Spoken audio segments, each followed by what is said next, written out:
music composers and their spiritual legacy. Bach was Baroque, and so was our next composer. His name is Handel. You've heard Handel's music, but you didn't know it was Handel. And I think when I play his piece for you, you'll say, oh, I've heard that before. His story is remarkable. He was a master of Italian opera, and I'm going to throw a new word to you, an English oratorio.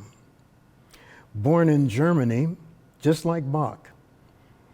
And at 21, he hoped to become famous as an opera composer. So he went to Italy, of all places. He returned to Germany, but he decided to settle in England, that is, London. And that's where his career took off. He turned into England's favorite opera composer. But something happened. There was something in the Protestant church called the Lenten season. And they said that during the Lenten season, Handel was not to perform any of his staged productions out of respect for Lent. And so here's one of the world's greatest composers just sitting around wondering, well, what should I do? But the thing I like about Handel is he didn't cop an attitude and go home. He turned it into something very unique. He said, perhaps if I write something that is not like an opera, they'll accept it. And that is what he did. He wrote something. It's called an oratorio. Now, normally I ask my students, how many of you know what an oratorio is? And they say, well, we don't know what that is. I said, but I think everybody here has heard an oratorio before. And when I play it for them, then of course they agree. Handel started writing an oratorio, and he called it The Messiah. And my goodness gracious, he took off and became instantaneously famous. The Messiah is played many times during the Christmas season, and that's sort of what brought my attention to this particular work. The Messiah. The Messiah is divided up into three parts. The first part is the birth of Christ. The second part is the death of Christ. And the third part is, after knowing all of this, how should we live? It was an instantaneous success. It was a success like no one has heard of. The Messiah. And every choir wants to perform the Messiah. And they look forward to going to performances of the Messiah every Christmas. But the piece that I think that you've heard that comes from the Messiah sounds sort of like this.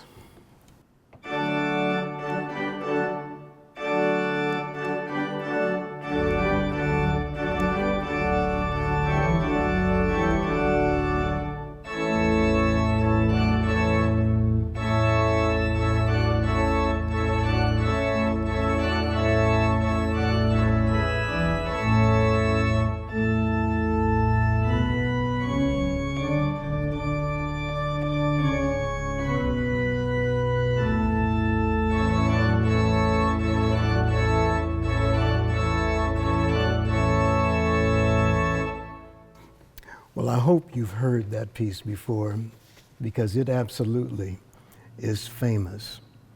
And it catapulted Handel to stardom.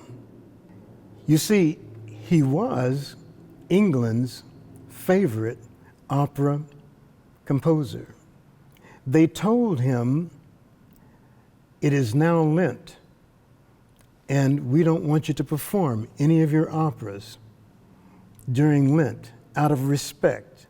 And so he turns to that particular piece, which comes under the heading of an oratorio. And do you know that after he wrote that piece, he never went back to writing operas again?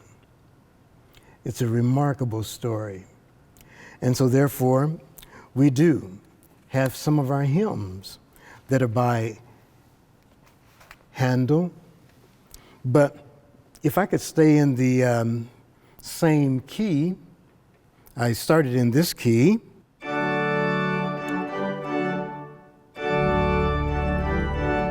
And it's in the same key as this piece that you're going to hear every Christmas.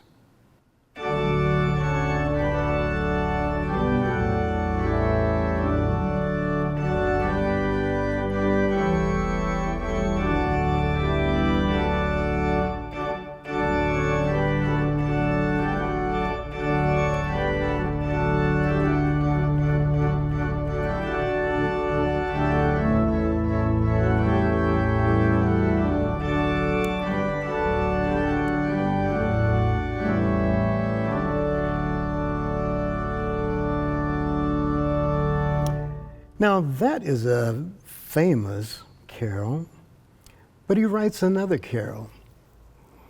And the other carol is called While Shepherds Watch Their Flocks by Night. And it sort of goes like so.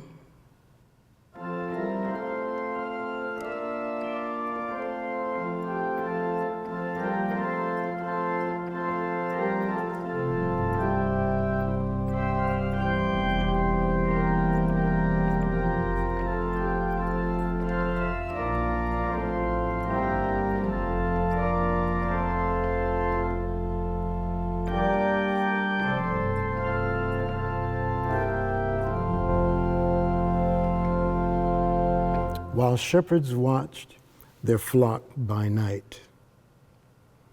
I think it's remarkable that we are still experiencing these composers in our hymnals and seasonally as well.